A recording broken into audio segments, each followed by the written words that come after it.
probably 12 hours a day. Like, Juan works so much harder than most people, and I think asking the average person to work that much is insane. Yeah, and you're also not thinking about the amount of money that you have to pay the editor, right? Like, there's so many problems with that as a sustainable thing. And to his credit, he said that that's not sustainable, and I agree with him. But if that's the case, and no one can offer a solution, and the solution is just work harder, I don't think that's a viable solution. I don't think that's something even worth saying. If you're gonna tell me just work harder, okay. I work 300 hours a month. You want me to work harder? What do you want me to do? Offer a suggestion. Offer a suggestion. You want me to work harder? I work 300-hour months. So offer me a suggestion. What do I do to work harder? Where do I need to go? I'm not good at content. That's something that I have to work at. And it's part of why I complained about it. I said, here, I'm taking the year off for competing. I'm going to do less so I can try to learn this other part of my life and try to make that a full-time job. No, that's what I'm trying to... That's because there is no efficiency when it comes to being a Melee competitor. That's the problem. I think people don't understand the amount of hours you put in to be the best Melee player in the world. I don't think people understand that. Like, do you understand forget... Not even just gameplay, not even just analysis. Do you know how many hours of mental prep go in to making sure I'm mentally correct? How many of my responsibilities I sometimes ignore to make sure I'm good for Genesis? Do you know how many hours goes into that, man?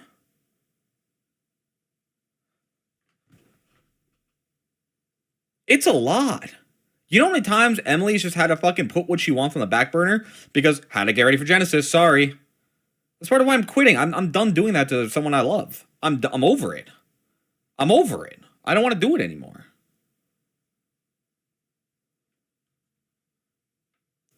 Well, Tony, the problem is I to some extent I kind of have to just stop competing full time. I can't do it. It's improbably hard to manage all those things and to try to make something that's sustainable long term. So I agree that it's not sustainable, but don't come after the players. The players tried. It didn't work. So now we try something else.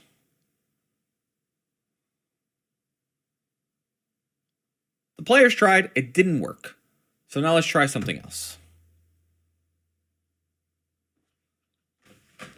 So for me, it's just this is a lot about nothing. And I think the only way that I would want to hear from his perspective. Here's how I would put it. I want to hear from Walt's perspective because I don't want this to be just me ragging on someone that I do like. How would he have expected that I watch this and take it? Rewatch it from a third person's perspective. Try to envision my life. Watch this back and tell me how I was supposed to react to it. Because I'm going to see it. You're big in Melee. I'm going to see this. There's no way I'm not. It's not like some random person made a video that I don't know. Yeah, you're probably top 2 biggest content creators in Melee. I'm going to see this. So how am I supposed to take this? And what am I supposed to take from it? Work harder? 1, insult to me. But 2, we're saying that I've been streaming for 20 days in a row. I've been streaming for 20 days in a row. I don't know what the fuck else. And granted, I could have done better stuff during the subathon. But, I can work smarter. Yeah, I agree I can work smarter. There just isn't much to gain from this conversation. And I think if you're going to do something like this, it's better, especially if you're the content guy, it's better to have this stuff laid out and really try talking to people first to get their perspectives on this instead of just going on and ranting about it. That's kind of my feeling towards it. That's kind of my feeling towards it. And again, I cannot emphasize enough. Walt's a friend of mine. He's been a friend of mine for a really long time. I think this was a bad look. I do. I think this video was kind of a bad look. I'm going to be honest. And maybe not to the average viewer, but I think as a top player watching this, it'd be hard not to be offended by this to some extent. It would be hard not to be offended by this as a top player to some extent, and it come off as a little bit like unaware of what I do. I don't think it screams low EQ. I think he just has his own perspective and hasn't considered the other side of the coin. But like, I also struggle socially. That is just a thing I struggle with. That stuff's really hard for me. So content is always going to be a lot harder for me than it is for a lot of other people. What else say wrong? I don't think it's anything that he necessarily said that was wrong, but there was a lot of statements that came off as pretty antagonistic, as well as some that were just directly antagonistic. But a lot of things that came off as like pretty antagonistic towards players and kind of subtly jabbing at what I'm assuming is going to be me, and maybe that's my own fault. But there doesn't seem to be a lot of other players that would fit the bill. And then he does apparently mention me directly later. So the Robin Hood shit was just a crazy statement. Like that's just a dumb statement. I think that's like obviously a dumb statement.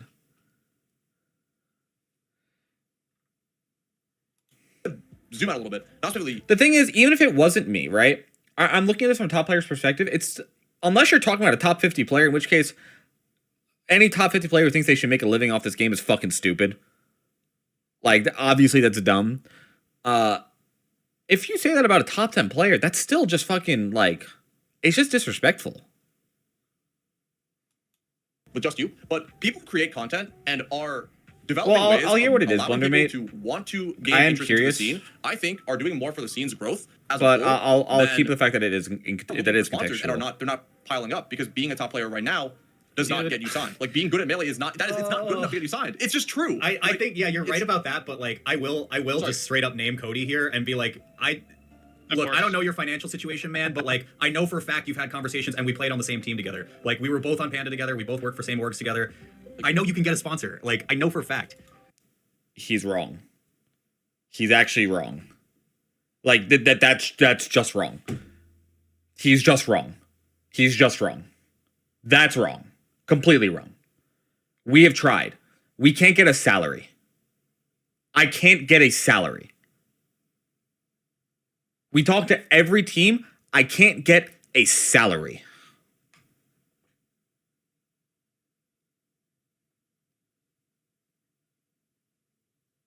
I can't even get a salary.